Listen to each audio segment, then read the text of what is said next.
They think they can go on the ice, and most of the time during the regular season, and just tie up their skates and go on immediate win because they're talented and good. And sometimes when you are as talented on paper, you fall into that trap. But they have found that the work aspect, and listen, no, they're not. Does that start with Ovi?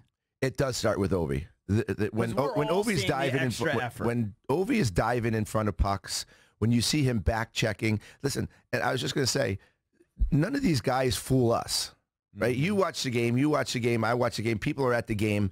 They see when Ovi is standing straight up with his feet right next to each other that don't move. They see when Kuzi doesn't go into the corners first and he kind of pulls up and puts a one-handed stick jab at it. Then they see the Ovi with his legs bent, driving and throwing his body into somebody. You see Kuzi going in.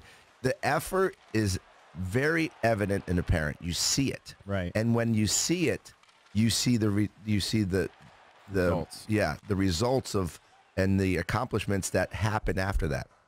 I think this team has been able to push teams out physically. They physically pushed Tampa right the hell out of the playoffs, physically. And it started with Ovi. It was with Wilson. I love this Wilson Wilson's guy. awesome. Are you kidding me? He's so valuable. Oh, my gosh. I mean, killer. He is a killer.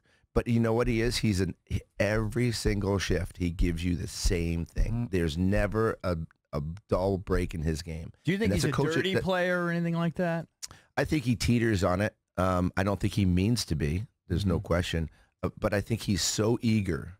He wants to be good and do something good for the team so bad that he goes out there and he's like that ADD guy that's just like, I gotta go do something. I gotta hit this guy. And sometimes he might be a little bit late, but he's gonna finish his check anyway, like he did at Marchessault in Game 1. I think this is a guy who's very valuable, who's worked his ass off to go from a fourth liner to a valuable first liner. I mean, for what he does for Ovechkin and Kuznetsov is invaluable because he takes a lot of pressure off those guys and gives them a lot more. How much credit do you give Trotz for putting this all together?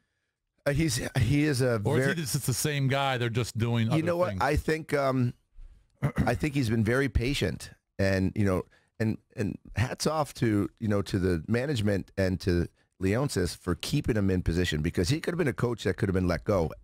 This team should have been in the finals 4 years ago, right? 3 years ago, and they stay with him. It's that message. He's a very smart hockey man. I think he's a good communicator, and these guys finally got the message. Credit for what he's been able to do with these guys and the way that he really runs his team. It's really impressive. Well, the one where Wilson came out. Who was that? Was that in the Maple Leaf series? I can't even remember. No, it was against Vegas. Who's the guy who came out right out of the box? No. That was in Toronto. That was Tampa. Tampa. I mean. That was Tampa. against. That was. what was the dude? They fought before. They were the guy in the box. from Philly. They immediately come out. It was Game 7. The guy from Philly. It was Game 7. I can't Game 7. I can't recall. Never I'll look it up. Yeah, it was the old Philly guy. What's that? The guy? Were they talking in the box going, let's go? I think so. Oh, for sure they were. Did you know that was going to happen? Absolutely, 100%. Yeah. Because he pulled Kuzi's shirt off, and you don't disrespect your players. Yeah. And threw it on the ice, and that Coburn. It was Coburn. Coburn. Yeah. And is that guy a fighter? No, he's big. He's a big, strong guy. I wouldn't call him a fighter. I wouldn't call him a fighter. But he knew he was on the wrong side of that one going in, right? Well, you knew because Wilson wanted to get at him so bad, where he was on the cusp of linesman. Referee. See, I didn't even realize. Right? I heard Craig Laughlin talk about it. I think the next day. I didn't realize that it wasn't taking the jersey off. It was taking the jersey and throwing it. Throwing it on the ice is like the ultimate sign of disrespect. Disrespect. Yeah. Well, listen. When we're in the locker rooms, and you're taking your stuff off, and you throw it in the bins or anything, if that thing touches the ground, you're gonna hear about it from everybody. Yeah. So that shirt does not touch the floor. Crazy. It's like the flag. It's like the flag. Yeah, exactly. It's crazy. Yeah, we respect our shirts and our flag very, very, very strong. I mean, that's why Wilson went into the blind rage. It doesn't take much to get him there, but that certainly sent him over the edge. I'll take that kid on my team anytime. Absolutely. There's no question about it. So was it when you were getting back to your first year? Was there a certain player or players that said, "All right, kid, you follow me, I'll take care of you," or were you on your own from the outset?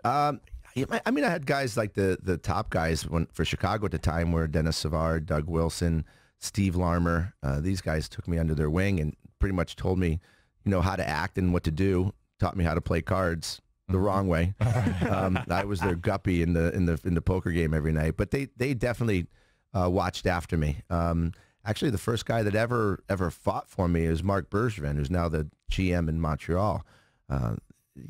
Makes you feel pretty good. Makes you feel really pretty empowered when you're on the ice. So I had a lot of guys that watched after me, but I like to throw down and fight myself. So, and I thought because of the way I ran around and the way I hit, which I would get suspended for every week in this game today, the way I hit, because I would leap off my skates. I would try to hit people in the head as much as I could. I mean, I literally tried to inflict pain as much as I could.